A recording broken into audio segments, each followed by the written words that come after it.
Now, Mo, I don't think Maryland is all that boring, okay? There are some great things about Maryland, which is that you live in Maryland, so we're thrilled to have you as a resident.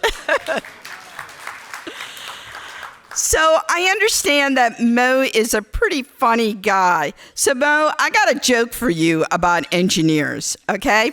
So you all know that engineers are not quite like the rest of the world. Or let me rephrase it. The rest of the world isn't quite like engineers. So there's a man. He is in a hot air balloon and he realizes that he is lost. So he sees a woman on the ground, reduces his altitude, and descends and shouts to the woman, "Hey lady, excuse me, can you help me? I promised a friend that I was gonna meet him in a little while, and I don't know where I am. I have no idea where this place is." So the woman replies, "Well, you're in a hot air balloon hovering approximately 30 feet above the ground. You're between 58 and 60 degrees latitude, between 107 and 108 degrees longitude. You must be an engineer," he says. And she says, "Yeah, I am, as a matter of fact. How did you know that?" "Well," he answers, "everything you told me is technically correct, but I have no freaking idea what it means.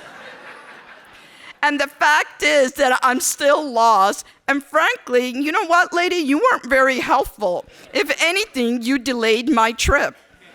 The woman responds, "You must be in management."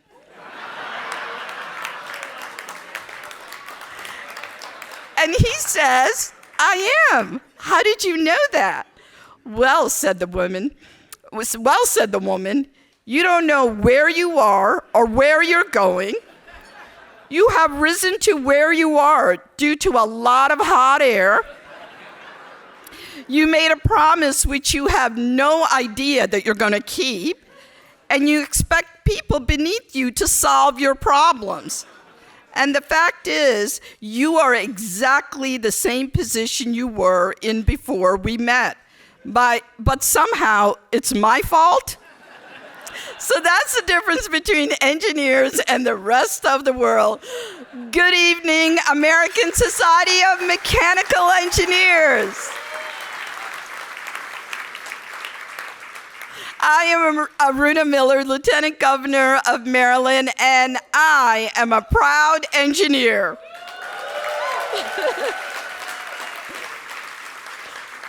Like many of you, I am someone who solves problems that people didn't know they had, and in a way that they can even begin to understand what it all means. So let me begin by thanking Tom Costable for your leadership at American Society of Mechanical Engineers.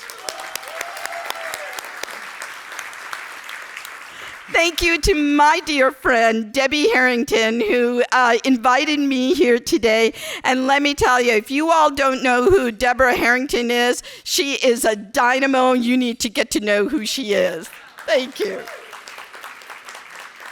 And Mo, thank you for being the master of ceremonies. You know that's not an easy job. It is one of the toughest jobs in any speaking engagement, so thank you for what you're doing here. And to all of you who made tonight's event possible, including Stephanie. Where is Stephanie? Where is she? There she is. Stephanie, thank you for everything you're doing here tonight. And to President of the American Society of Mechanical Engineers, Karen Olin, thank you for your leadership. And I also want to thank the wonderful band that's been, playing beautiful music for us this evening. And to the entire Willard Hotel staff. Great food, great service, right? Yeah. And then finally to each of you for your presence here tonight. And then I want to give a great big shout out and a congratulations to the dynamic trailblazer, Dr. Gwen Boyd. There she is.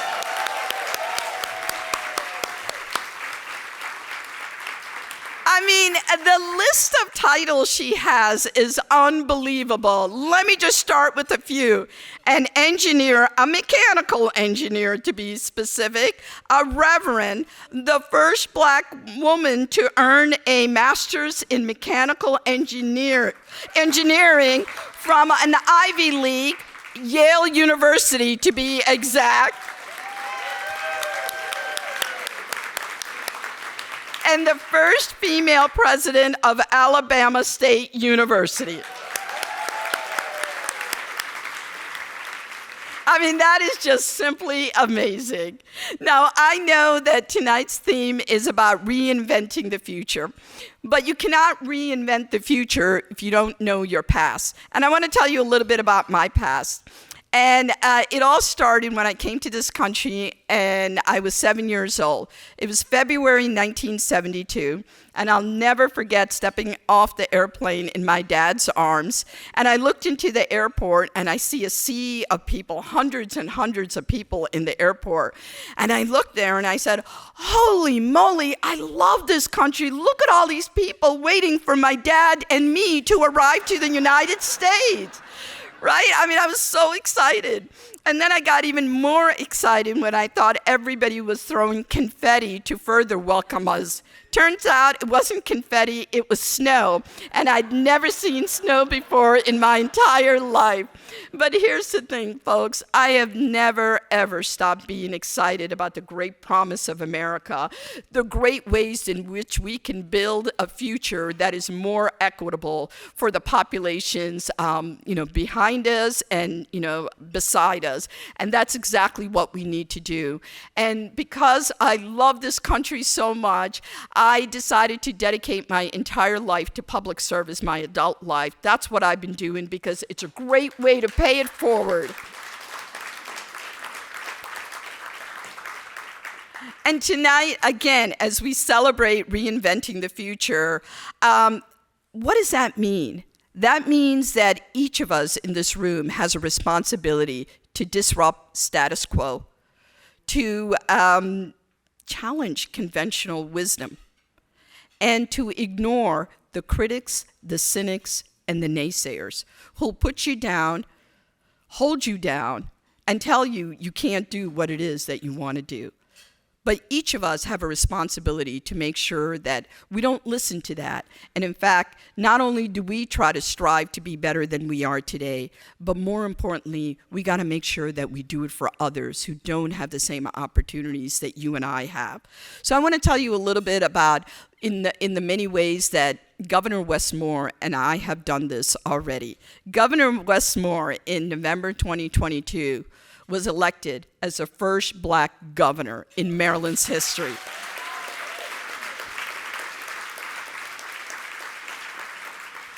In fact, today he is currently the only Black governor elected in the nation. And I am the first immigrant, South Asian, engineer, lieutenant governor in the state of Maryland. And we are trying so much to reinvent the future. Just to let you know a couple of things we've already done. It hasn't even been 100 days in office. In fact, today is number 99. Tomorrow becomes our 100th day in the office. And some things we have done. We have built a state government, starting with our cabinet secretaries, where 50% of our cabinet secretaries are held by women. Pretty awesome. That's never been done before in Maryland's history. 50% of our cabinet secretaries are held by people of color. That's never been done before. And I can tell you there is so much more that we're going to do to reinvent the future. One of the things that I'm going to do as a lieutenant governor, in my portfolio, I have 3 different things that I am interested in pursuing, and one of them is to make sure that we get more women and people of color into STEM education, right? We got to make sure that we create more engineers in the world, because here's the thing, folks. In the 21st century, we have lots of challenges ahead of us, and it's going to be those with STEM education background that are going to be able to come up with the solutions, whether it's for climate change, energy, transportation, healthcare, cybersecurity, AI, quantum computing, you name it. This is going to be done by people with STEM education, and we can only grow it if we bring in people that have been cut out of these areas, which is women and people of color. So I can't wait to work with you, Dr. Boyd, on this. So I want to thank all of you for allowing this civil engineer to be here amongst all you mechanical engineers.